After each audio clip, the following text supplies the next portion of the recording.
Good morning, everyone. Just a couple of announcements. We're going to start with Donna. Got your roller skates on? Come on. All right. While she's on her way, there's a swim party Saturday, August the 10th. This is all ages, not just children. Scott Mentzer Pool, which is Old Austin, Hutto Road in Pflugerville. There's a flyer like this on the table out there. So if you're interested, you can pick that up. The date again is August the 10th. Good morning, St. Andrews. Morning. Morning. So good to see you. Our CPR AED class and Narcan instruction is on Wednesday at 7 p.m. We have 20 people signed up. So it's a wonderful showing. Very important class. There's information about Narcan on the bulletin board. The August bulletin board is up and lots of good information on it. And thank you to Leslie for helping me with that. Also, as you might have heard, COVID is kind of coming back a bit. There's been cases, people in our congregation have had it. I've heard light cases, but it is around. And there's also now a GI component with it. If you're on Medicare or Medicaid, you still can get the Paxlovid. You should isolate while you have symptoms. And then when your symptoms are gone, you can be out and about, and you should wear a mask for about 5 days. So just a little update on that. Thank you very much. Thank you. And I can testify to the usefulness of Paxlovid. I recommend it.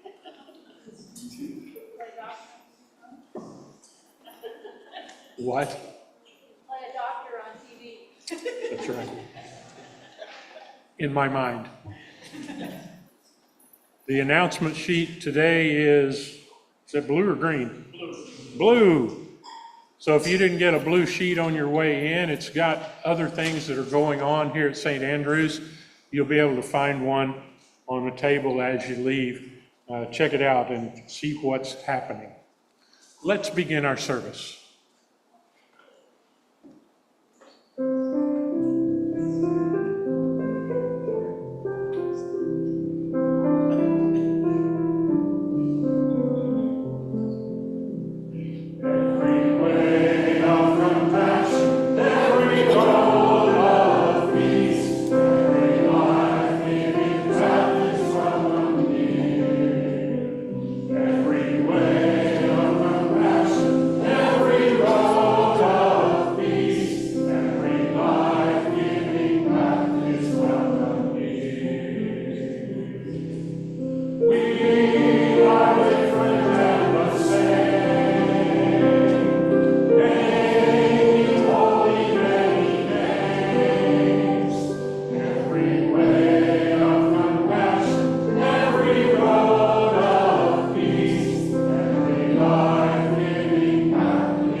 Welcome you all to our service today. We're so glad you're here, and we hope that you will find this to be the welcoming place that we really do try to make it each Sunday and every other day. We want to welcome our Zoom folks. There they are, including Carol, who's up in Spokane, and our folks that are on YouTube. And you kind of, if you want them to see your face, you have to kind of turn your head around because the camera's back there. But they can still see you waving even if you don't turn around. We also want to welcome our YouTube folks. And if you're on YouTube and you haven't done it yet, we invite you to like us and subscribe. We are getting closer and closer to our goal of 1,000 subscribers on YouTube, and that's what we're aiming for. I also want to call up a couple of folks that just joined our church. Emily and Justin Winsky. And they're coming up minus their little one because he's in the quiet room with Grandma, who's having a wonderful time. She was so excited. And she got all of this time with her grandson, with Mom and Dad not there. So we welcome the two of you, and we want to give you an inclusive language Bible. That's the one that we use here in worship. It's not necessarily the best translation, but at least it's one that's not offensive. Would you like to hug? Yes. Say your name again. May I have to say their name again? So right. Justin and Emily Winsky. And I guessed at the spelling, and I came pretty close. I did I's instead of E's. Thank you so much. So let's join together in community. Don't forget to sign the friendship tablet too that's in the aisle. If you want to get our e-news, put your email address in there, and they will send you our weekly e-news so you can keep up with what's going on here at St. Andrews. And we have lots going on.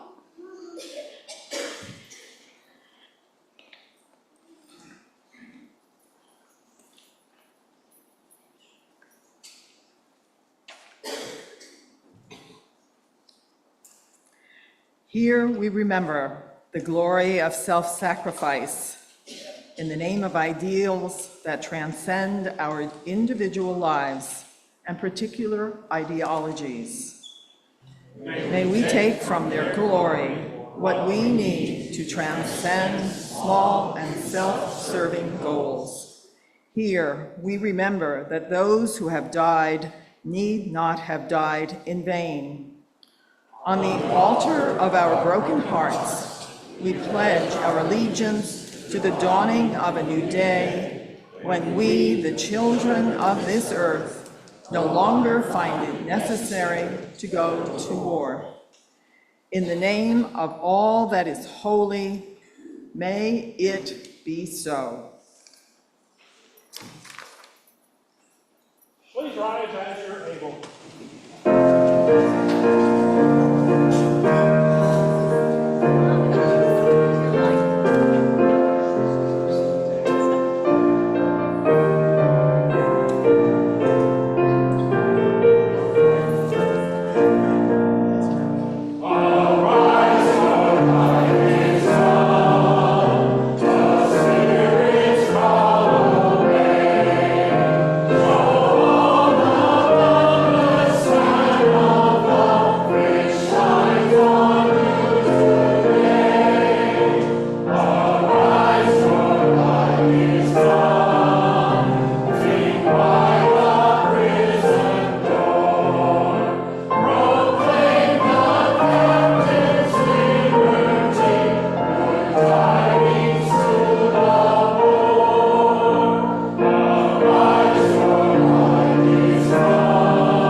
It's time for the young and young at heart to come and join us for our puppet time.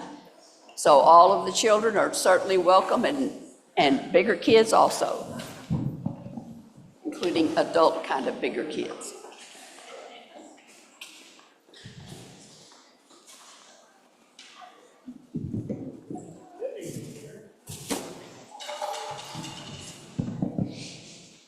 Could y'all turn on the guitar? Okay. Oh, you're gonna wait? Okay. Okay.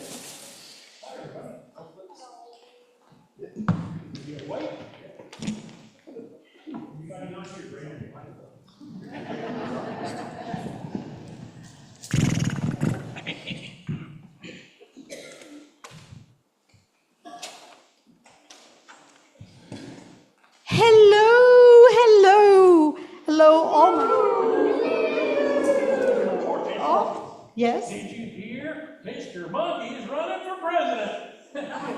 He wants to unify America. Yay. That's right, Lee. Can't we just get along?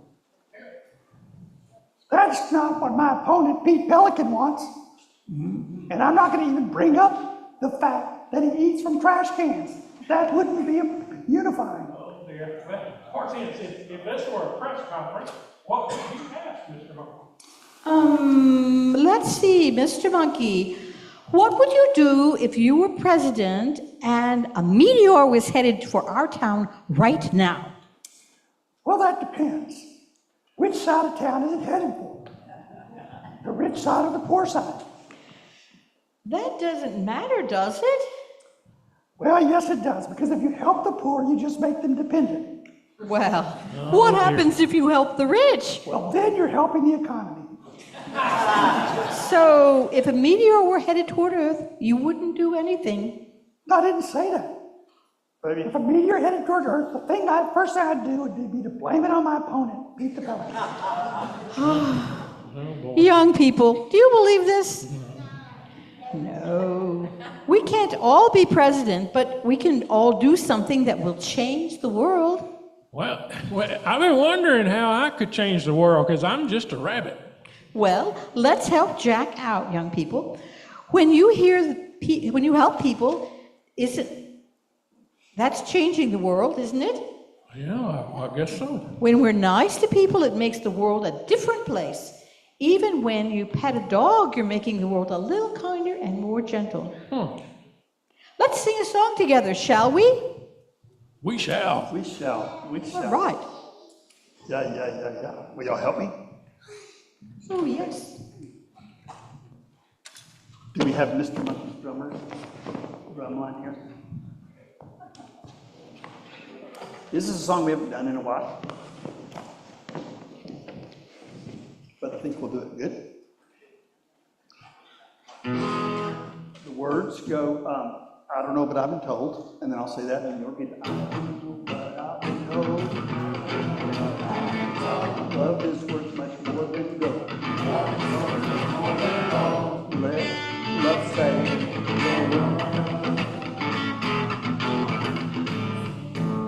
ready? And then I'll say other lines and you'll repeat, if you're willing.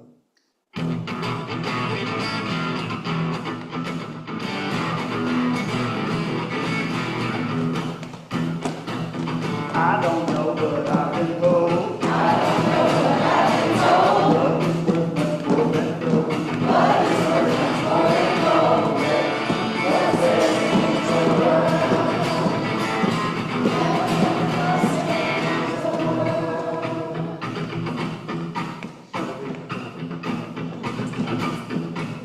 I don't care if you are poor. I just know your rights are sure. I don't know about your sin. I just know that we are kin.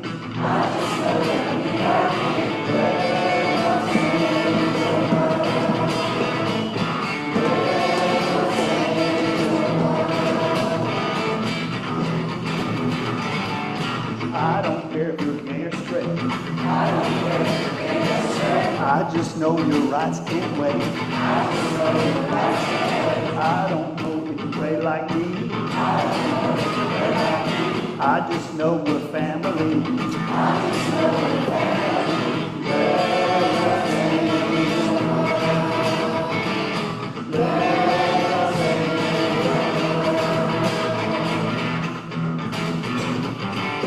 I don't know, but I've been told. Love is worth much more than gold.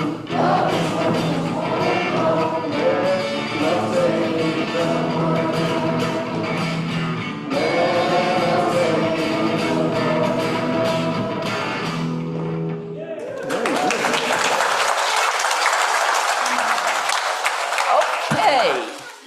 During this month, we've got a special project for our young folks. We're going to invite you all to go with Miss Martha, Miss Sarah, and Miss Eileen out, and they'll come meet you at what door? Okay. That door? Going to meet them at that door this time because they're going to go down to the Sunrise Room and work on art projects. 4 years old and older go with these ladies. The younger than 4 can go back to the nursery if they want to, or they can stay in here with their parents.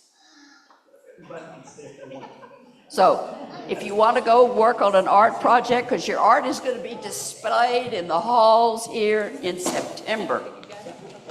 All right? And next week, Miss Erica will be back, thank goodness.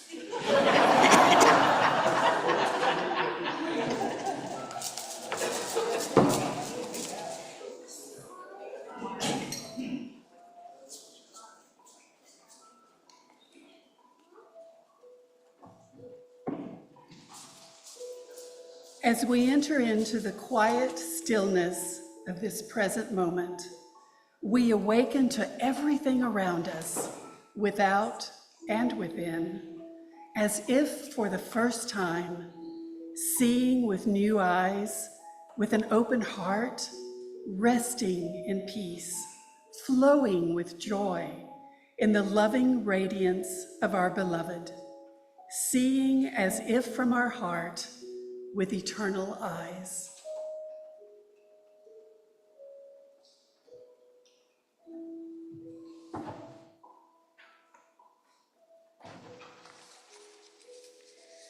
We come to that time when we pause to lift up the joys and concerns of our community and our world.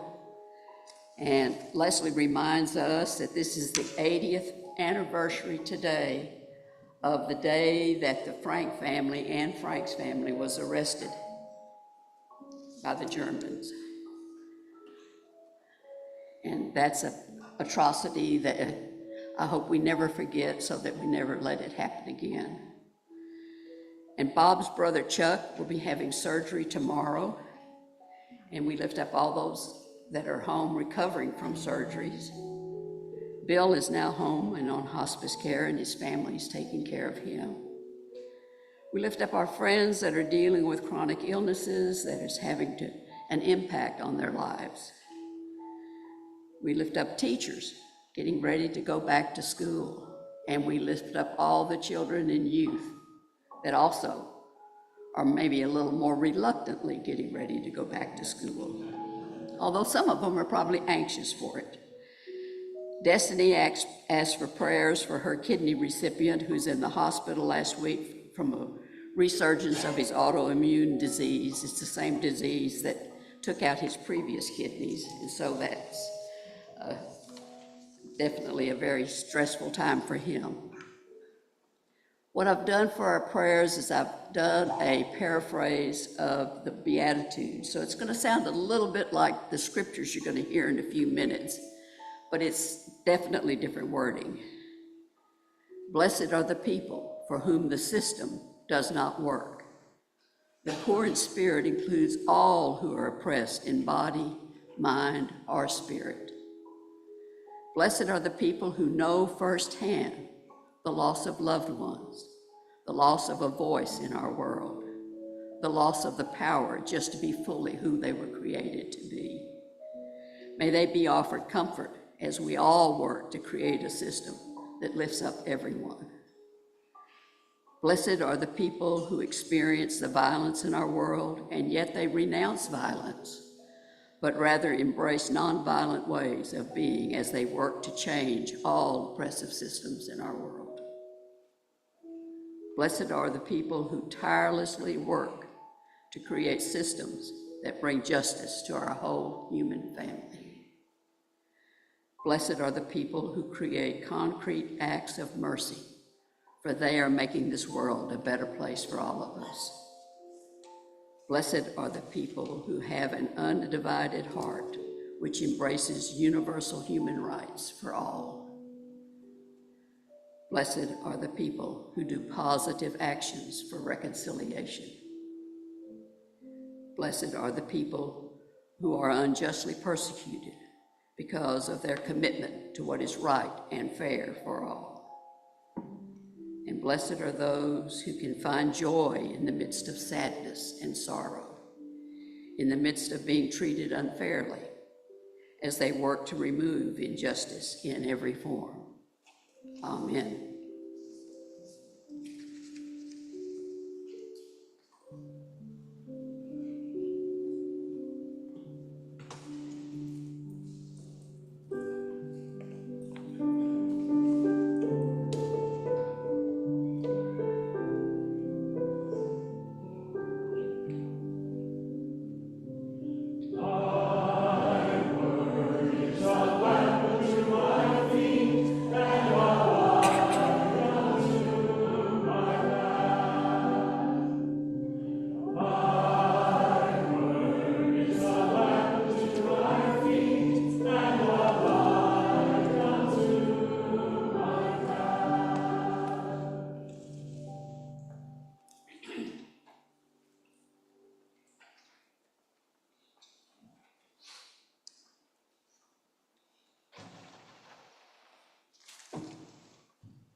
Now when Jesus saw the crowds, he went up on a mountainside and sat down.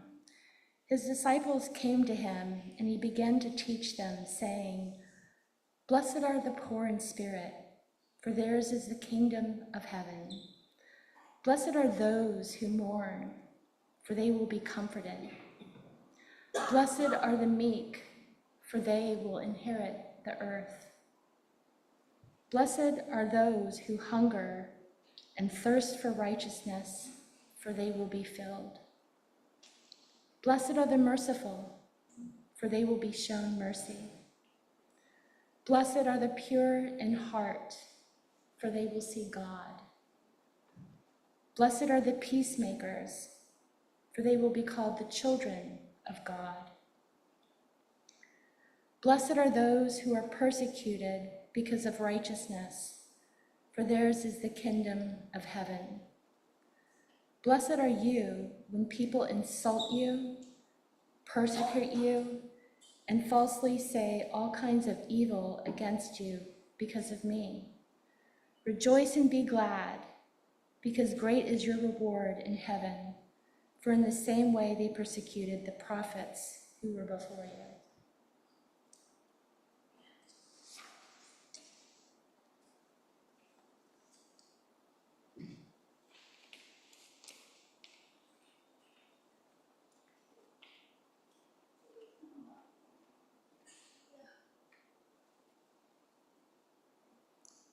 Y'all get to vote. Should I turn my microphone on or not? It's more peaceful if I turn it on. Thank you for being here. It's kind of weird because the ministry was the last thing I ever thought I would do. And so my friends agreed, my family agreed that that's the last thing I should do. But I've never really regretted it for over 40-something years. It's been wonderful being with people when they're born, when different times in life, and then when they die. It's just, it's a wonderful life. But I also don't blame anybody who has got their belly full with church and the hypocrisy that so much of the church lives out, and is left to do something else. I certainly understand that. We're trying to be an alternative to that, but in a country where a lot of the church is trying to force the Ten Commandments to be posted on walls, but they only vote for people that break all of them. It's a very strange time. And probably the greatest heresy in most Orthodox preaching is the Sermon on the Mount. You have all these salvation schemes, all these things that different people have said about Jesus, but the actual teachings of Jesus, turn the other cheek, share the world, be gentle, that kind of thing, is not incredibly popular, and maybe it's least popular within many churches. There's a letter going around, an email going around Facebook that probably some of you have seen. But it's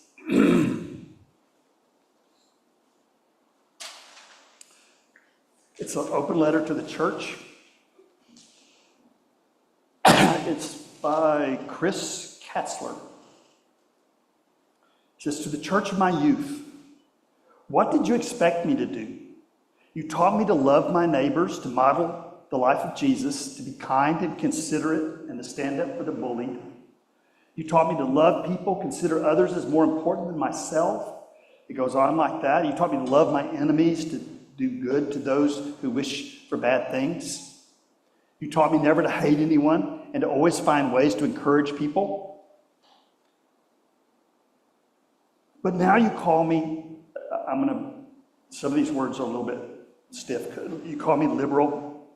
It's a slander word for liberals. An LGBTQ lover, it's a spear word for that. You call me woke, a backslider. You call me a heretic. You make fun of my heart.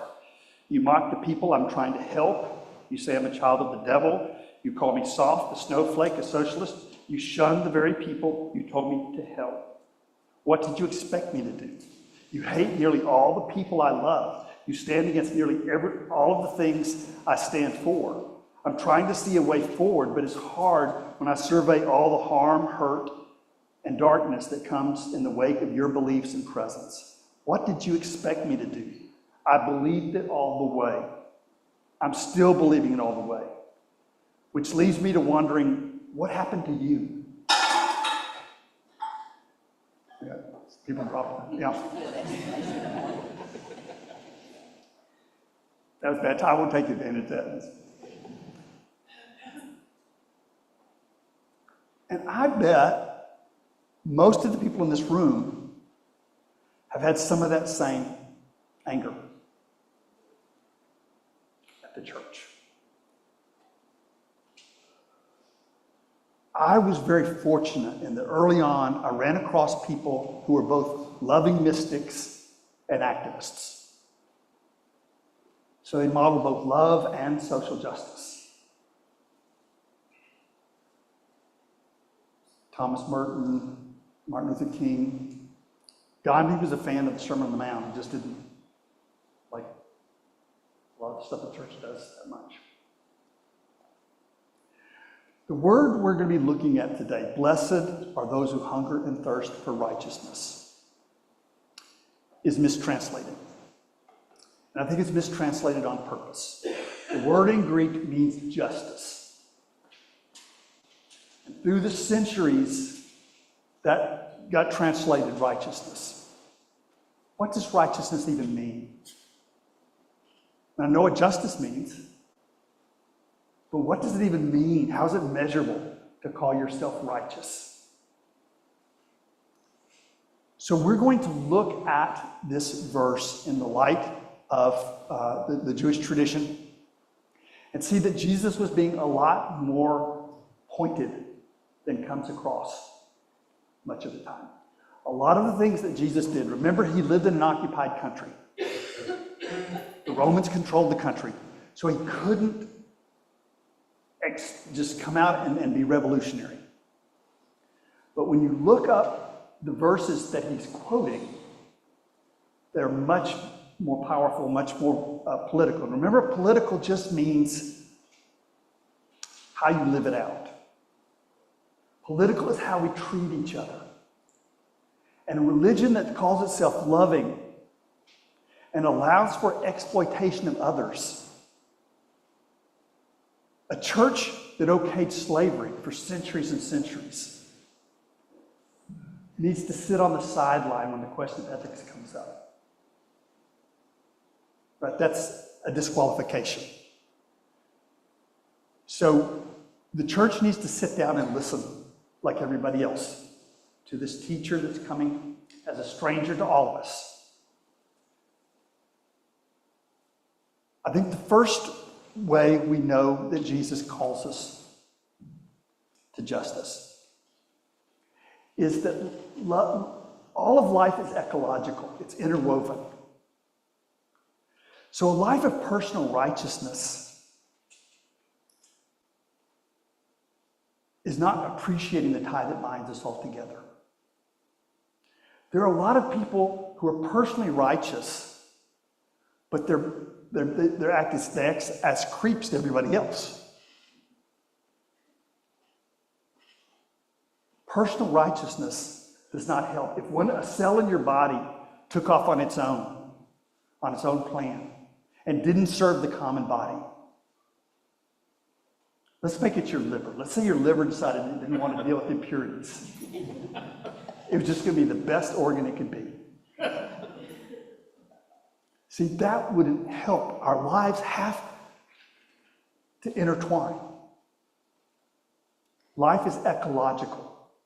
It's all the butterflies and trees and animals and people. And it's all one organic whole. So justice is absolutely necessary for everyone along that line, including the animals, the trees, all of that. Do you remember the saying of Cornel West? See, justice is what love looks like in public.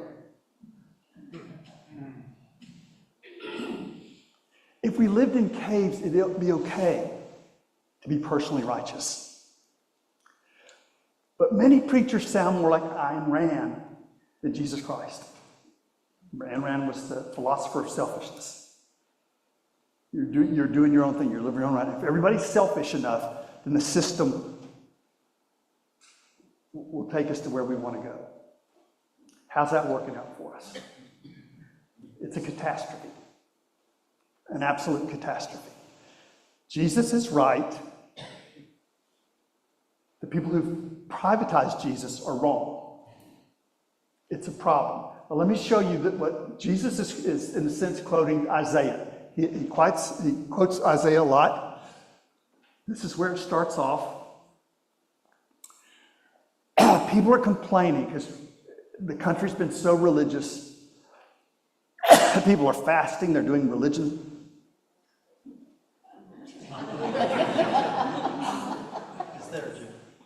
Okay. We've been having challenges with the slideshows. So the people are asking the prophet, why is this happening to us? We're such a wonderful group of people. We're doing our part. Why isn't God doing God's part? People who pray to give God advice are basically saying, God, with my brains and your power, we could do anything. Let's see how Isaiah takes that.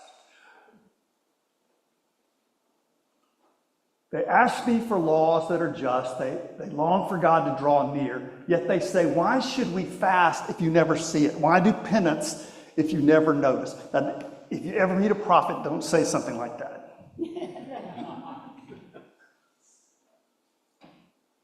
Isaiah's answer, because when you fast, it's business as usual, and you oppress all your workers. Is that personal piety? It's social justice. It's worker justice. Because when you fast, it's business as usual, and you oppress all of your workers. Go to the next one.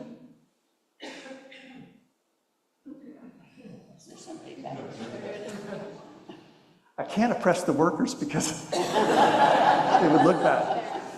Okay. Because when you fast, you quarrel and fight and strike the poor with your fist. Let's see. Okay, this is the sort of fast that pleases me. That's the last line. Remove the chains of injustice. Can we go to the next one? Undo the ropes of the yoke. Let those who are oppressed go free. Break every yoke you encounter. Share your bread with those who are hungry and shelter the homeless poor people. Clothe those who are naked and don't hide from the needs of your own flesh and blood. Do this and your light will shine like the dawn and your healing will break forth like lightning. Your integrity will go before you and the glory of God will be your rear guard. How many churches have you been to that seemed to even know that was there? Remember Martin Luther King saying, keep, quoting Isaiah again, keep your worship. You're lifting, that's Amos, lifting your hands to me, but they have blood on them.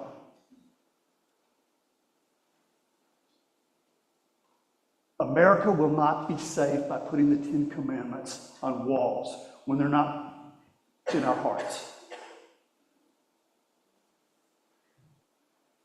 If you don't fact check the people you're voting for, you're violating the commandment not to bear false witness. If you put America first, you're violating the first commandment. To put God first. You can't put America first and the sacred. And when you carve a statue of the Ten Commandments and put it on the wall, that's the second commandment, no idolatry. When you take up a Bible and just wave it in front of a church and demonstrate that you've never read it, that's idolatry. It's using the objects of religion as magical things and denying the principles to which we are all called. When people say they want to get back to the good old days when the church ruled everything. Did that ever really happen? I mean, yes, the church ruled things. You ever heard the joke? The one time in history when the church ruled everything is remembered fondly as the Dark Ages.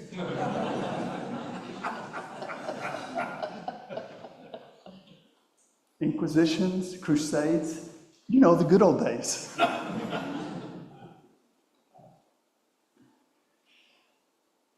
So clearly, we have to go deeper. Isaiah is saying that we're interconnected, and Jesus is saying that there's a blessedness in that.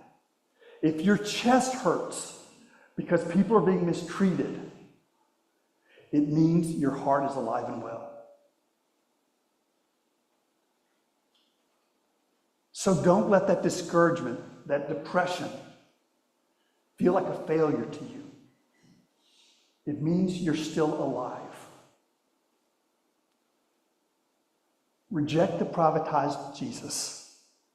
The symbol of God as parent was not that God is male or female. That was not the focus. The focus is, if God is symbolized as a parent, that means all of humankind is a family. So we need to act like it.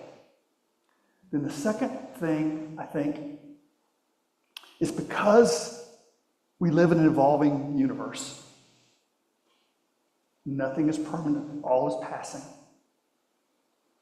We need to take tender care of one another. Someone who lives their entire life without their human rights, all of them, has been violated. Think of the joy that comes from human solidarity and the sense of shame that comes from pulling our curtains and not thinking about the people that are hurt. The United States economy is based on exploiting people all over the world.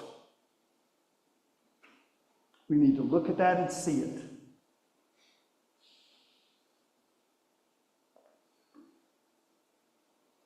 Remember when I was in college, UT, philosophy major, which means I was going to be eating out of a dumpster, and I graduated. And I had a dream, I guess a nightmare, where I dreamt I was in a concentration camp. For some reason, the Holocaust, just that image was burned in my head, and I had lots of dreams about being in concentration camps when I was younger. And I'm by the fence looking out, and a clown comes. And the clown starts making balloon animals. And I'm screaming, "Get me out of here!" And then I woke up. That may not sound like much of a dream, but the point is, I felt my life needed to not be about distracting people from their pain. It needed to be about liberating hearts and minds from the things that oppress us. And just because you don't work in a sweatshop doesn't mean that you're not oppressed. Even if you manage the sweatshop, it crushes you from inside. We're called out of these structures. Life is evolving. That means we can't hold on to our forms. Which means that loving one another, caring for one another, serving one another, that love is what is eternal. That's what transcends individual lifetimes. So giving ourselves to the love that grows into justice is our brush with eternity. The last thing I want to point out, within my understanding, you can definitely keep thinking about this afterwards,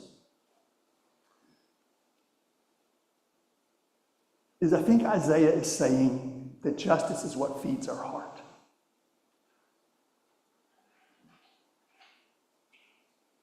helping other people. And not just, formal political things. Wishing others well, smiling at others, helping others feel good about themselves. That does something that makes us feel more valuable than money or success. Have you ever noticed that you don't really love things because they're valuable because you love them? Sometimes you fall in love with the ugliest dog in the pound. To you, it's beautiful.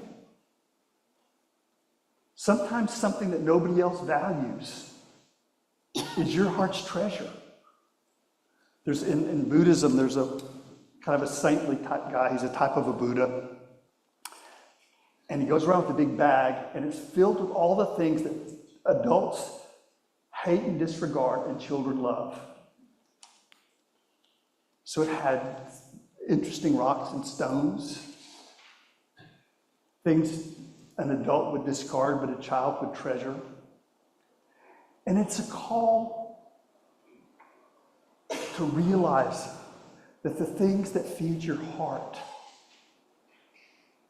are what you need to center your life around. And the things that don't feed your heart, the things that take the energy out of you, need to be things that you move beyond. I ran across a letter. I hadn't seen it in a while. I saw it back in the day. And I promise you I'm wrapping up. Although if you have the casserole in the oven, you may need to just rush out. Do you remember Lee Atwater? He was one of the first people that started America on the mudslide to cruelty. You just tell lies about your opponent because people will believe it. And even if they forget the thought, they'll remember that feeling of superiority. I never have or never will tell you who to vote for. But there's a movement in the United States today that has no business in any decent country. It's not about being conservative. It's about being cruel and better than other people and not investigating what workers need, what's destroying the planet. This is where it began in a way. Lee Atwater did some of the most brilliant and ugly smear jobs in the history of the United States. After he was diagnosed with a deadly disease, this is what he wrote. My illness helped me see that what was missing in society was missing in me. A little heart. He says brotherhood, let's say the human family. The 80s were about acquiring wealth, power, prestige. I know I acquired more wealth, power, and prestige than most. But you could acquire all you want and still feel empty. What power I wouldn't trade for a little more time with my family. What price wouldn't I pay for an evening with friends? It took a deadly illness to put me eye to eye with the truth. But it is the truth that the country caught up in its ruthless ambitions, moral decay, can learn on my dime. I was wrong to follow the meanness of conservatism. That doesn't mean if you're conservative that you're mean. These are his words, not mine. Liberal, conservative, those are not a battle line. We need to be both of those. But it was the meanness of this conservative movement. I should have been trying to help people instead of taking advantage of them. I don't hate anyone anymore. For the first time in my life, I don't hate somebody.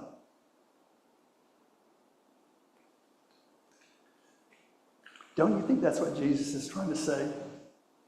Blessed are you if you hunger and thirst for human rights. That there's a place in your heart that can only be fed by that kind of compassion. If you trade that away for wealth or success or anything else, you'll have a hole in your life.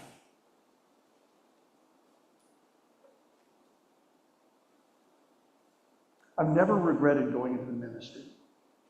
To me, the teachings of Jesus, forget the teachings of the church. The teachings of Jesus are what we're looking for as a species. That's also true of the teachings of Buddha and Lao Tse and a bunch of lovers of humankind. But I think what Jesus would say to you and me today is, if you've been feeling depressed and sad and discouraged and defeated because of the world, realize the fact that you can still feel the interconnectedness of humankind and the web of life. That you can still feel that pain means your life is still, and your heart is still alive.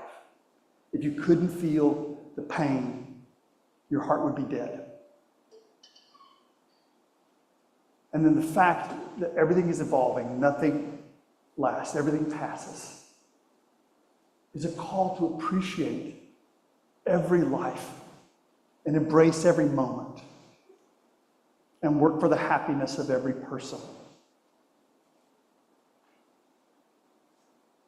And then finally, to realize that if you'll give your life to what feeds your heart, you'll understand this wisdom teaching. Blessed are you if you've been sad and depressed about what's happening in the world. It means that your heart is still alive, and the promise of life is that one day your heart will be fed. I invite you now to your own reflections on those words.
This song is one we've done before, but it's been a while.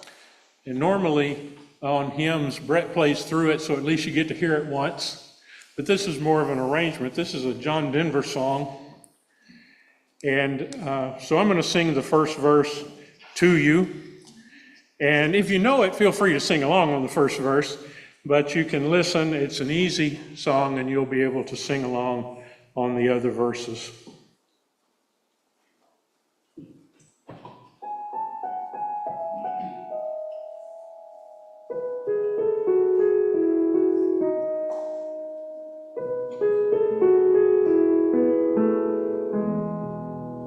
All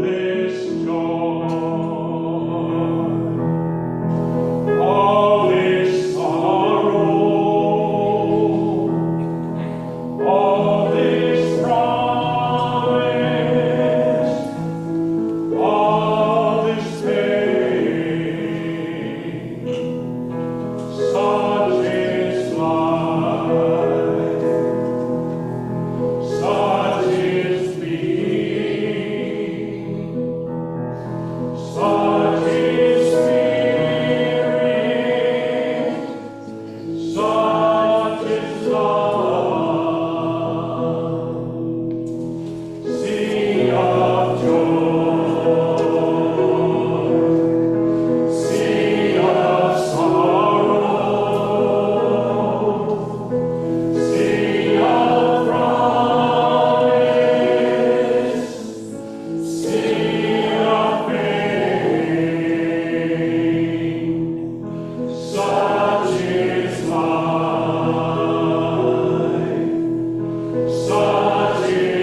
come to that time in our service when we pause to give voice and to celebrate all the ways in which this congregation gives back to our world so that it might be a little better place and that this church might be a better place. This past Saturday, a group of folks gathered on the first Saturday. They gathered for breakfast and conversation, and then they did a lot of work to help get our Sunday school ring set back up because all of the stuff that they've been doing back there is just about complete. And these folks just worked like crazy. Some of them were out in the yard, some of them were back, most of them were back moving furniture from upstairs where we had stored it to downstairs to our classroom area, so our kiddos can have a place again for Sunday school. So we really celebrate the work that they've done. We also celebrate our office staff. Destiny and Gloria do incredible work so that we can have a worship service every Sunday. They do incredible work on our website, and they do incredible work because all week long they are greeting homeless folks who come by. They just need a bottle of water, or they might need a snack pack, or they might need a decent shirt to wear, and these ladies help them each and every time. And so we celebrate them. And we celebrate all of you because we know that when you have the opportunity, you also give back to our community. So would our ushers please come forward?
And thank you so much for spending the morning with us.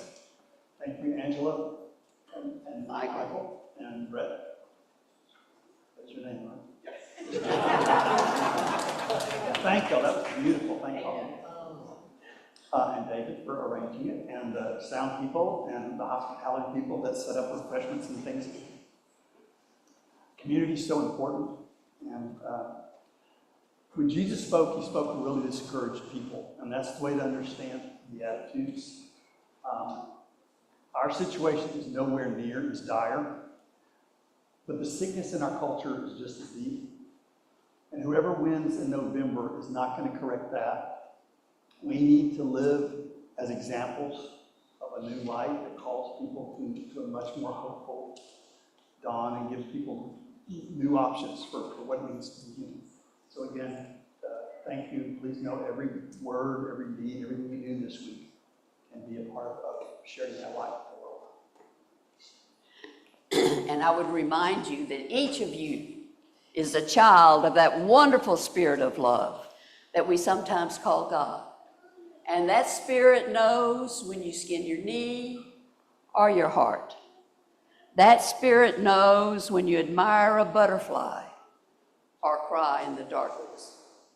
So go out into this wonderful creation and tell the whole world that they are loved just exactly as they are.